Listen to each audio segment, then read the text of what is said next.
wild side return to the Viper's pit.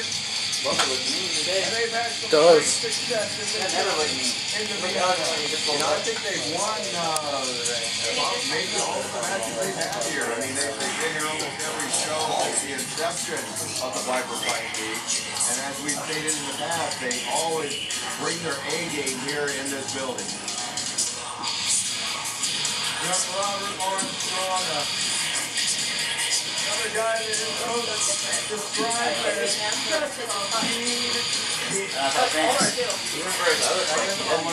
He described to me in the make of me. That's not a bad compliment. I'm not talking the accountant. We're talking fighting, throw it down, test of will, a test of experience, a test of training, a test of manhood. Who's got what it takes to cut the mustard under the bright lights of the BSL? Again, another young competitor like we've been talking about, Jeff. 20 years old. 20 years old, I'll tell you what.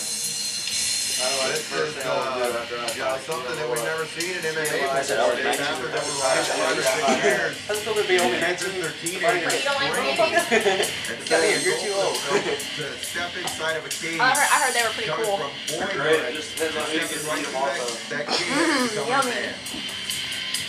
William Kearns. We've seen him in action here before in the cage in the BFL, and I get so hot we're going to see it sometimes, again man. It's right now. feels up inside me. It was a really great view behind my girl when she walked up for the first fight or the second fight. I Right get a before stain yours. out there. Our next event of the evening. Derek Williams. Fighting out of the red corner, standing Hi, Derek. 45 pounds, out of Lexington, Kentucky, and representing Team Outlaw, Billy the Russian Kerr. Not William Myers. Neither one? Nope. And his opponent, standing 5'5", weighing 144 pounds, out of Clarksville, Tennessee, representing Team Wildside, Robert Bobert Armstrong. You guys are a bunch of jerk offs. Our tail of the tape for this one, Billy Kearns and Robert Armstrong. 3-inch height advantage going to Armstrong out of Team Wildside. You're next, buddy. But the experience also goes to Robert Armstrong, who has 4 wins, 1 loss. And Billy Kearns has experience, but here's the thing. Here's the difference. The Kentucky State Athletic Commission didn't acknowledge that experience last time. We've seen Kearns in action. We've seen him fight here in the Vipers pit. In fact, last time he fought here, he defeated Jason Clack. But they haven't acknowledged that victory, so they're making his record clear 0-0. But the guy does have experience, so it can be deceived. Yeah, he's you're talking about Kearns, who stepped up on the first BFL to do a grappling match against Dexter Brothers. Actually went up 3 weight divisions and said, hell yeah, it's a great opportunity. I'd love to do it. You got to admire that, a guy that's willing to throw it all on the line Number just for the wrestling. sake of the opportunity. And there's the double leg, and we take this one to the ground. Yeah, He just put Kearns himself in that. working a tight guillotine there, but He doesn't have it. Armstrong, oh, look at this, back up to the feet already. Oh, caught him. Oh. Caught him with that.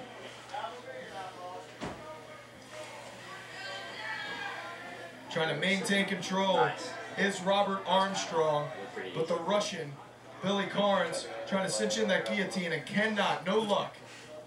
You know, Kearns is showing in some pretty good guard work here. He's not letting Armstrong pass at all, even up against the fence where it's somewhat easier to pass the guard.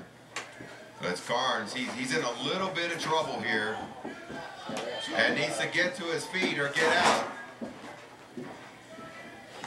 And you see Armstrong, now he's trying to take the back.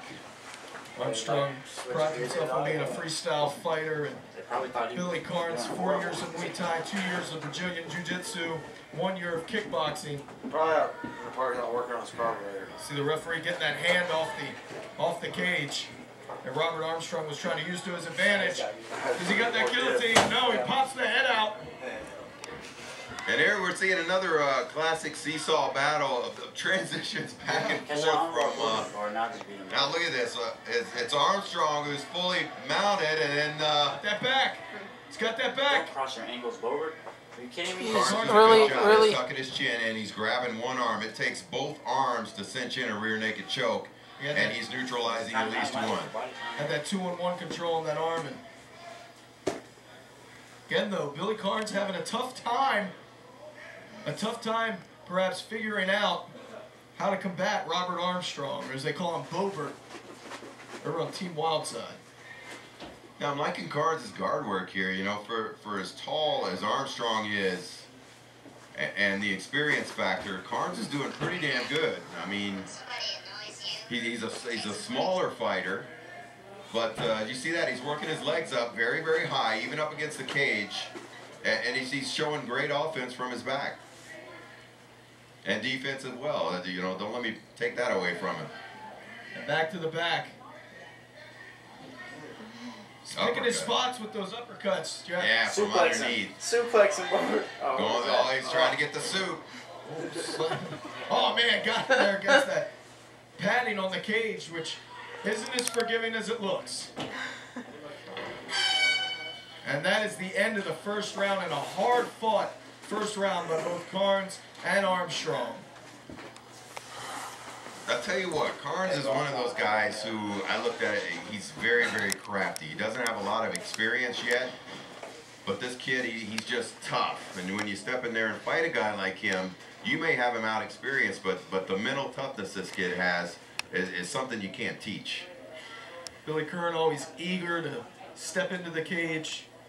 I mean, even when he hasn't fought, he's been at every VFL event that we've had, so waiting for his opportunity. He just loves to be around the sport, Jeff. Loves to be around the sport. Let's not forget some of maybe the pride issues that go on here. You got Team Outlaw versus Team Wildside right now. There's a little bragging rights, I'd like to think. Yeah, there's a lot of bragging rights in the area. You know, there's a lot of fight camps in the Louisville area. There's people coming from Indiana, Ohio, Illinois to fight here in the VFL, and to say, hey, our team racked up a few wins at VFL last night. You know, that says a lot. Our official right now, Harold Dick, going to get ready to start this second round.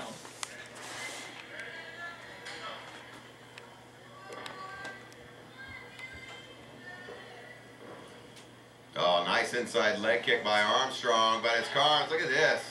Go for that double leg. Tried to defend the takedown. It looked like, to me, Armstrong came out a little more methodically in that round. Yeah, Carnes, once Armstrong starts passing that guard, he really needs to let go of that guillotine and try to re-guard himself. Because you see it set that hip all the way to the ground. It's almost impossible to re-guard against a guy with a good wrestling base like Robert Armstrong. Is he going to win by key lock too? There you go, going for this. Going for a key lock. Look at this. Great bridge right out of it. Some great action thus far in this match. Good timing, good execution on the part of Billy Kern. He's smart. But finds himself in a very precarious position. Come on, bro. That full mount. Oh, caught him again. Hammer fists. And that right hand, I think it rocked Carnes a little bit. And he is in some serious trouble. He's giving up really. Oh, he's tapping. Tapped it. There was nothing left for him. A lot of these guys, once they start getting punched, man, they're done. Fuck that, dude. I'm putting on a show. Somebody whips my ass. Like, I'm gonna get my ass ripped for good. I don't care. I lose a tooth or not. Fuck it. Frustration obviously setting in. I got mounted for 3 rounds and look at you, man. I'm not quitting for shit. And it's a tough game to put it all out there, and then there's got to be a winner and there's got to be a loser. 1:15 into the second round with the tap out. Robert Armstrong.